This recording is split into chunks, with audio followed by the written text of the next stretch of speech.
Hey there! Ready for the show? Naruto live action adalah salah satu film yang sangat dinantikan di seluruh dunia. Tapi kenapa sampai sekarang belum ada satu studio pun yang benar-benar berani menggarapnya?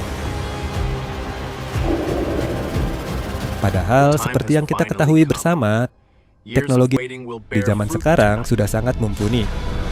Apakah cakra Hollywood tidak cukup untuk menaklukkan rubah ekor 9? Selamat datang di channel Mantu Mbah Google. Langsung saja kita masuk ke pembahasannya.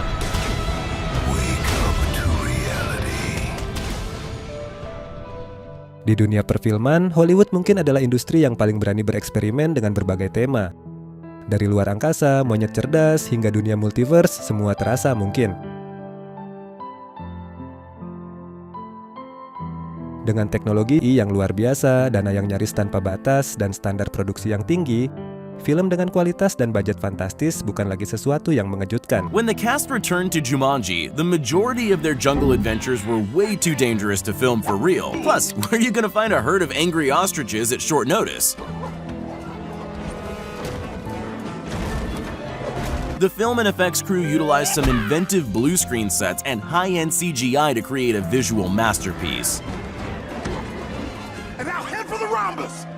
Come on, hurry up! Bahkan kadang kita berpikir, bagaimana bisa mereka kepikiran membuat cerita seperti itu?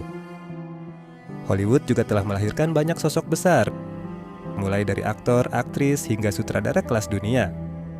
Tapi ada satu proyek yang membuat mereka berpikir bukan 2 kali, melainkan 12 juta kali. Naruto live action.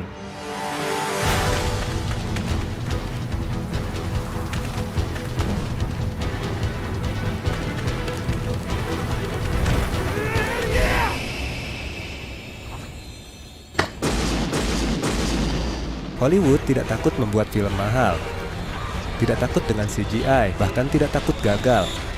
Lalu kenapa mereka terkesan menghindari mengadaptasi Naruto ke live action? Sebagai fans dunia ninja, kita bisa berspekulasi tentang satu jawaban.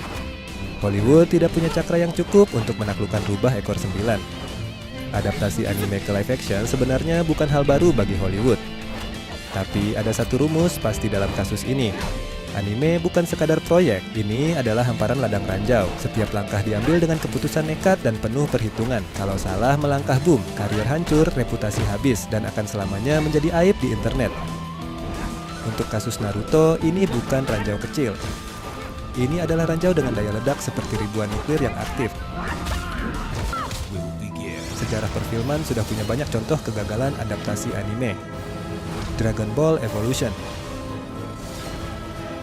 bukan sekadar gagal, tapi dianggap penghinaan. Death Note dari jenius berubah jadi terasa aneh. My name is Zong. The Last Airbender bukan adaptasi, tapi pembantaian. Dari sini, Hollywood belajar satu hal yang sangat pahit. Kritik dari fans anime bisa jauh lebih kejam dibandingkan kritikus profesional. Tapi di sisi lain, kalau berhasil hasilnya bisa luar biasa. Contohnya One Piece. Awalnya ditertawakan, diremehkan, tapi saat rilis dunia takjub. Trending global, ditonton jutaan orang, dan yang paling penting fans puas. Kalau fans sudah puas, mereka akan bayar lagi dan lagi dan lagi. Are you with me?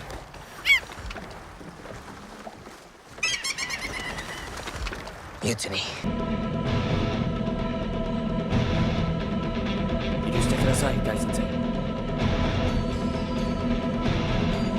Sekarang kita masuk ke bagian paling serius. Naruto bukan sekadar anime, Naruto adalah sebuah ekosistem. Ratusan episode, arc yang panjang, perang besar, emosi yang dalam, dan film yang jumlahnya lebih dari 10. Bagi studio, ini bukan sekadar peluang, ini adalah beban keputusan. Mereka akan menghadapi dilema besar. Mau menceritakan Naruto dari kecil sampai jadi Hokage, hampir mustahil dalam durasi film. Mengangkat satu arc tertentu, fans pasti bertanya. Mengadaptasi film yang sudah ada atau membuat alur baru, risikonya sama-sama besar. Naruto bukan lagi sekadar karakter. Bagi banyak fans, Naruto adalah teman hidup. Mereka tumbuh bersama Naruto. Dari kecil, dari gagal sampai bangkit. Dan kalau ada yang merusak cerita itu bukan sekadar kritik, itu terasa seperti penghinaan personal. Fans Naruto punya loyalitas yang luar biasa. Itu adalah jalan ninja mereka. Naruto tayang di lebih dari 80 negara. Jumlah fansnya ratusan juta, bahkan mungkin lebih. Dan sekarang banyak dari mereka sudah dewasa. Dulu mereka remaja, sekarang mereka punya uang, punya nostalgia, dan siap membayar mahal. Ini bukan sekadar film, ini tentang tiket bioskop, streaming, merchandise. Action figure Naruto Premium saja bisa mencapai jutaan hingga puluhan juta rupiah dan tetap laku. Artinya, pasar Naruto bukan sekadar besar, tapi gila. Kalau live action ini sukses, studio tidak hanya untung, mereka bisa mencetak sejarah finansial. Beberapa nama besar sebenarnya pernah mendekat, Lionsgate, Warner Bros, Netflix. Tapi hasilnya sama, mundur perlahan. Di sisi lain, internet sudah terlalu liar. Trailer Naruto live action yang beredar kebanyakan palsu, fan-made, hasil AI, atau editan. Ironisnya, beberapa terlihat sangat meyakinkan. Masalahnya, ekspektasi fans sekarang jadi tidak realistis. Ada juga masalah paling mendasar, perbedaan antara anime dan dunia nyata.